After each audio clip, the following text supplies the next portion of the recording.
Díogad tá fáilte rud go Leavingcertirish.com is mis Seán ó Gábhain agus seo Sraith Pictiúr a héindeog timpiste sa chaláiste Saoirg, an accident in the summer college. So let us omid before we begin, just make sure that you've downloaded the Leaving Cert Irish app if you haven't done so already.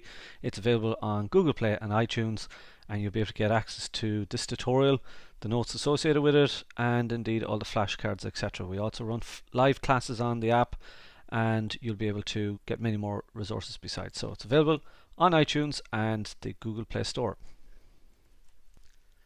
Sraith Pictiúr a héindeog timpiste sa chaláiste Saoirg. Sa chéad pictiúr an seo feicim me trú buachal in a seasamh taobh muid den chaláiste Saoirg. So in this picture we see three boys standing up outside the summer camp, or the summer college if you like. Is léir ghuiil siad or go bhfuair siad siab chun na Gaeltachta óna hismithóirí. So it's clear that they're after getting a siab, is a lift, chun na Gaeltachta to the Gaeltach from their parents. Fágan na tistí slánacha, the parents say goodbye to them, agus gcuin siad all mór orthu solanimíonn siad, and they wish them the very best of luck before they go. Tásúlaigh na tistí go mbeidh siad taitneamh as an gcúrsa. The parents hope that they enjoy the course, agus go mbeidh siad cuairmach i rith an chóirsa chomá, that they'll be careful during the course chomá as well. The réir an ógra, according to the notice, atá crochta ar mala, that's hanging on the wall, is Cursa Gaeltachta é seo do dhégóirí 1. This is a Gaeltach course for teenagers only.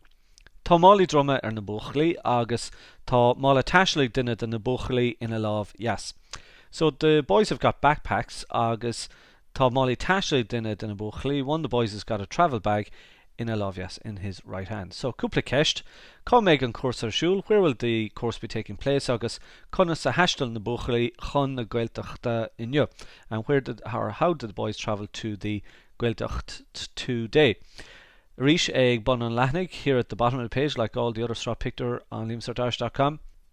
We have selected some of the key terminology that you need to know, and it's important that you would learn these key phrases and practice them on the flashcards which are available on the Leavingcert Irish app.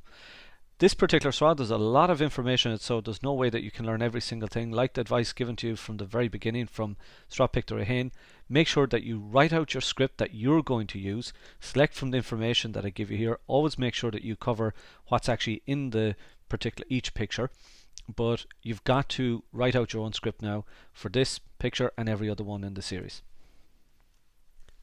I pictiúr dó feicim me fógra an mala le imachtaí nó imachtaí an léiscríomh air. So in notice number 2 we see that there's an advertisement or a notice on the wall with the events of the day written on it. Cuirtear an fógra sús gach madan, the notice or the advertisement if you like, is put up every morning Unas go míon éasig na daltaí, so that the students know cad a bhíonn ar siúl nó cad a bhíonn ar siúl gach lá, so that they know what's on or what's taking place each day. Is léir go míon alán imachtaí éagsúla ar siúl ar an lé. It's clear there's a lot of different events taking place during the day. Agus go míon na daltaí gníomhach an tam go léir, and that the students are active all of the time. Tosíonn gach madan le rangana every morning begins with classes. A hosíonn ag leathuair tar éis a ní, that begin at 9:30. Agus a chríochnaíonn ag leathuair tar éis a dó dheog, that finish at 12:30. Bíonn an lóna chun sin, they have lunch then, agus lean sé raibh go dtí leathuair tar éis a hain, and that continues on until 1:30. An cé ceann eile. Ar nóig, of course, being on loan sa chaláis, of course, to have lunch in the college. All bhíonn na manátí ceapaí de gach dalta, the banatí or the manátí. The banatí takes care of all of the sandwiches for every student. Tar éis loan after lunch being cluichí parka, there's field games. Thuras go dtí an trá, trip to the beach, agus cluichí stig and indoor games. Má tá aimse go dona. If the weather is poor, Leanan na himachtaí nó na himachtaí seo ar aghaidh go dtí leathuair tar éis a 5. So these events continue on until 5:30. Siúlann siad abhaile, they walk home, agus bíonn dinner sna tithe chun, they have dinner in the house, idir sé agus leathuair tar éis a 7, between 6 and 7:30. Tosíonn an céalaí nó seo talna, the céalaí or the talent show, tosíonn sé sa chaláiste ag leathuair tar éis a 8. It begins at 8:30, agus lean sé ar aghaidh go dtí a chlog, continues on until 10 o'clock. Gléitar an rullas na tithe ag leathuair tar éis a 10. So the roll is called in the houses at 10:30. Cúpla ceist. Cén sort machtaí a bhíonar siúil sa choláiste saoraigh seo? What kind of events take place in this summer college? Agus, an numracha rangana ag na daltaí gach lá measú. Do you think the students have too many classes every day, in your opinion? A reach an stórfocail is tábhtaí i bun an leithnig an seo. I Pictiúr 3, Law 1, bhí na Cluichí Parka siúil tar éis lón. One day, the field games were taking place after lunch. Feiceann míad na buachlaí ag immert Pellas sa fork. We see the boys and they're playing football in the pitch or on the pitch or in the field. Tá an fork seo site cuis farga. This pitch is situated by the sea.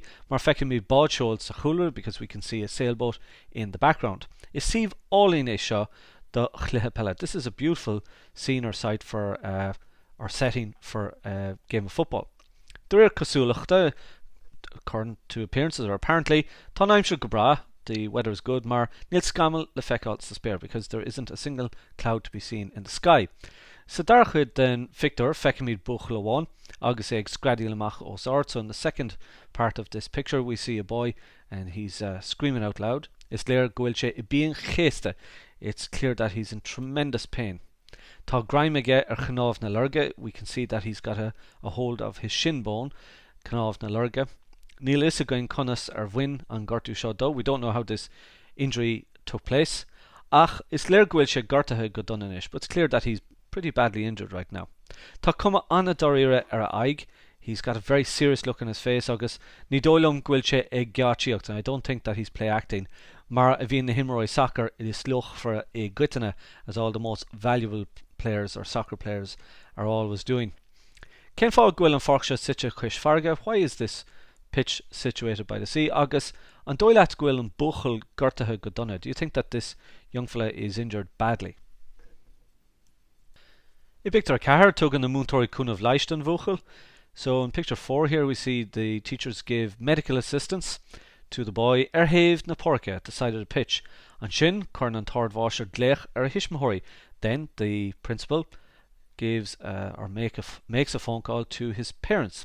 Mullen an tord bháisear don the tishmóirí, the principal advises the parents go méich sé níos fearr an buachal a chomáint isteach san hospital, that it would be better to drive the boy into the hospital láthach immediately.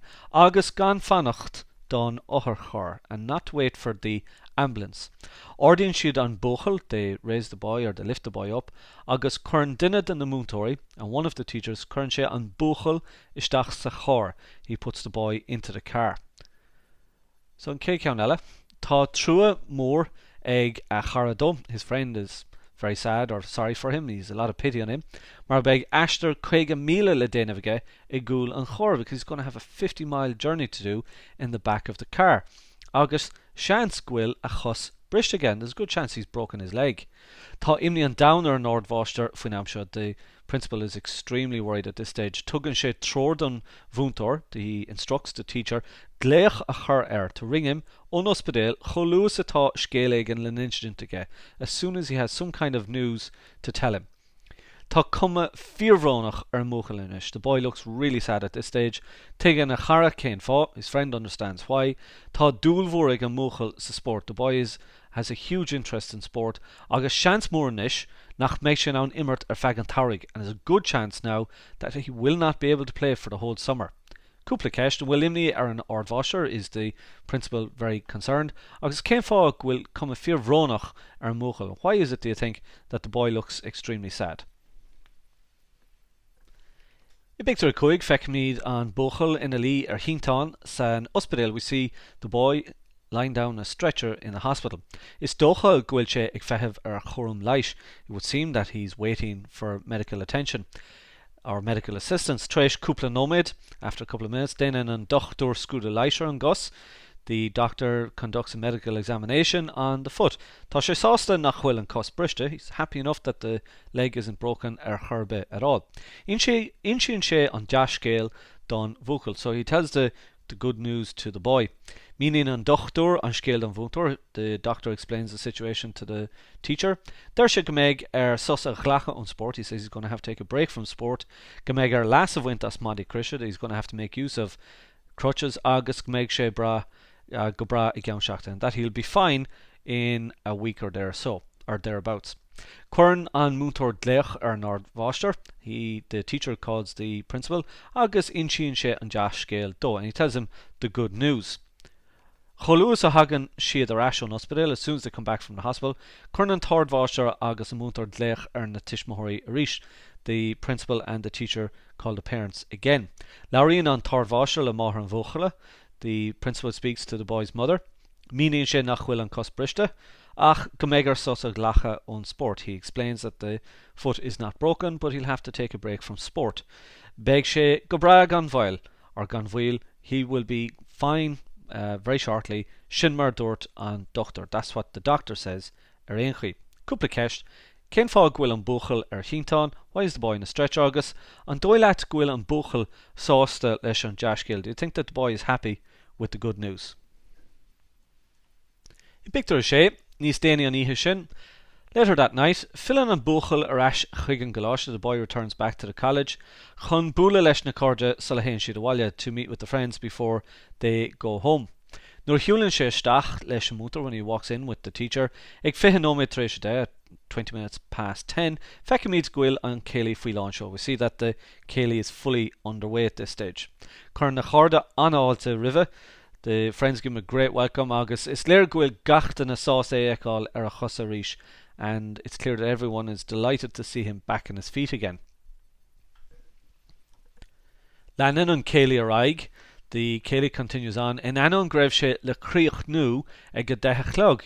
So despite the fact it was supposed to finish at 10 o'clock, der éir an ógar madan, according to the notes this morning, it continues on. Tá cum a fearhostar múchal. The boy looks extremely happy. Tuigeann sé go maith go raibh an táleis. He understands pretty well how lucky he was. Agus ní dóilm go méid sé daos a nacht. I don't think he's going to be dancing tonight. Ach ní bheadh is a gut faoi ihe amárach, but you wouldn't know about tomorrow night. Cúpla ceist. Cén tá mar hrecinn an buachal ag an gcéilí? What time does the boy arrive at the céilí? Agus an raibh gachta na sásta é eáil. Was everyone happy to see him? Sin dearn na sraithe seo. That's the end of this particular picture series. Take go dtí Leavingcertirish.com chun nótaí fí seán agus freagraí samplachas rudí eile all ar líne. So visit Leavingcertirish.com or perhaps our Facebook or Twitter feed to get more notes, videos and sample answers. Gur míle mágat.